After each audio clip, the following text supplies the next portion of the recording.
آیا معنای نام خود را می‌دانی؟ پیامبر اکرم صلی الله علیه و سلم فرمودند روز قیامت شما را با نامهای خودتان و نامهای پدرانتان صدا می کنند. پس نامهای نیک را اختیار نمایید. معنای نام عبدالله، عبد بنده، الله خدا.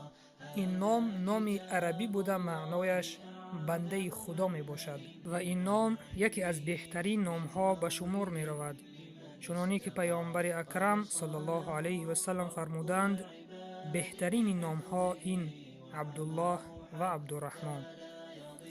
پس ای برادری که عبدالله نام داری، بدان اگر تو با این نام عمل بکنی، یعنی تنها بنده خدا باشی، فرمان خدا را به جای آری، از منع کرده های خداوند دوری جویی، از محبوب ترین بندگان خداوند می گردی و دنیا و آخرت خود را آباد می گردانی.